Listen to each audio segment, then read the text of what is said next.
it harms the people. It undermines democracy. When competition is not about ideas, is about who has the deepest pocket, then the country cannot grow. I'm therefore this morning submitting to us that we are in a bad space in many African countries as regards the quality of the politics that we operate. And it's not lost on me that in many African countries today, politics is about life and death. And the competition is cutthroat competition, and throats are actually cut. I'm not speaking figuratively. Throats are actually cut in political contest. Has it not been lost on you that in the recent past, in very few African countries, do you ever hear in many African countries that a loser has picked a phone and called the winner and said, "Brother, we had a good competition. The people spoke." The lingua franca after every African election is won. The elections have been stolen, they have been rigged. So in Africa, elections are either stolen or rigged. They are never lost nor won. And why? The reason is very simple. It is cutthroat. It is not a competition of ideas. It is a competition for occupying a lucrative casino so that the political office, the state house or the government house is a casino where gambling is perpetuated on a daily basis, and everyone wants to be in control of that casino. So until the day that we are able, Mwalimu Nyerere saw these things. He said, he said that state house is a holy place. He said, in Kiswahili, he said it better. He said, Ikulu ni mahali patakatifu. Ikulu ni mahali patakatifu. The state house is a holy place, and we must never convert it into a den of thieves. And one can extend that to Parliament. Parliament is a holy place, and it must not be a den of thieves. We must not build governments where we have Alibaba and 40 thieves. In fact, they are no longer 40. Since Alibaba went there, we now have Alibabas and many other thieves. Until we eliminate Alibabaism from our politics, we are going nowhere. And as I conclude, I want to submit to us that there are ways of ensuring that we eliminate commercialization from the political arena. I know that there are many things that have been done in different countries. There were times when we thought that we should limit electoral expenditure, which is a good thing. We asked people how much you spend in election. We know what it is that would be expended when you are a presidential candidate, when you are a member of parliament, when you are a councillor. But there is a sense in which Chinua Achebe was right. Chinua Achebe, writing in 1958, said of a bird amongst his Igbo people that since man has learned to shoot without missing, Eneke the bird has learned to fly without perching. So there is a sense in which now that we have made the laws, the politicians have also perfected the art of ensuring that they expend beyond the prescribed expenditure without being caught. But that is a step in the right direction. The other one is sensitization of the people. The people themselves must be sensitized. I said at the outset that one of the problems in Africa is the assumption, and I want to repeat to us, perhaps we are the better lot, but there is a sense in Africa in which the politician, whether they say it or not, actually believe that we, the electorate, are a bunch of nincompoops. They believe so. Many African politicians actually hold the electorate in great contempt. They think we don't think. And because they have hypnotized us in countries where ethnicity has taken root, they remind us that, if you elect me, then our tribe is safe. If you elect me, then it is our tribe's turn to eat. So we believe that even if he is a thief, he is our own thief.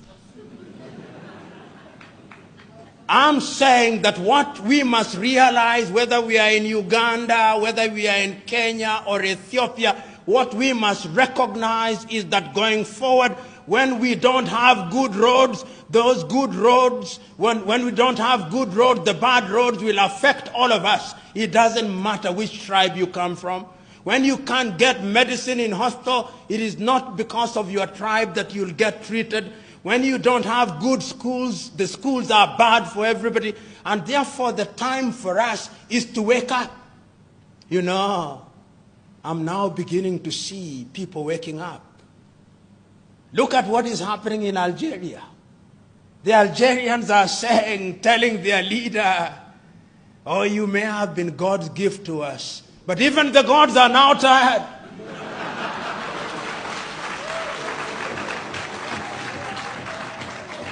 And it's not only in Algeria that they are saying that. In Sudan, they are telling the Sudan, we know that you may have been God's gift, but the gods now want you. In South Sudan, which has been at ease for a long time, just this weekend, the two leaders have now recognized that the matter is very spiritual. They have gone to the Vatican for a spiritual retreat. Things are beginning to get serious. And ladies and gentlemen, Africa can be great. Africa must be great. But in order for Africa to be great, we must inject what I've called at a different setting, we must inject hygiene in our politics. And there is something to learn from every civilization. One of the things that we can learn from the Western countries, which is positive, is that to a large extent they have now made competition in their political arena a competition of ideas. So that in many Western countries, a leader sees public office as an opportunity for service. So that when there is a vote in the United Kingdom as to whether they should leave or not, and they vote to leave, the young David Cameron leaves office. Can you imagine an African president saying, I'm now resigning because I lost the vote? He will say, I did not vote. It is the people who voted. They do it, and there is something to learn from it. Look at what is happening again in that area of Brexit. Their prime minister said, if you approve my plan, I will leave office. Oh, Mother Africa, where are your sons and daughters who are capable of saying that, Mother Africa? We can learn from the West. That is a competition of ideas. Go to countries such as the Netherlands. The prime minister rides to work. Oh, Africa. If you should see the convoy of an African minister, not a president, I'm not touching the presidents. The presidents are in a different world. The African minister. The African minister will never queue. Oh, he's anathemic. Oh, the African minister is a demigod. Oh, Africa. The African counselor in your rural home, when they go to churches, not even if it is not their denomination, they saunter to the front seats. And even our latter-day clergymen will invite them to share their wisdom with the people, even if we know that they are village fools.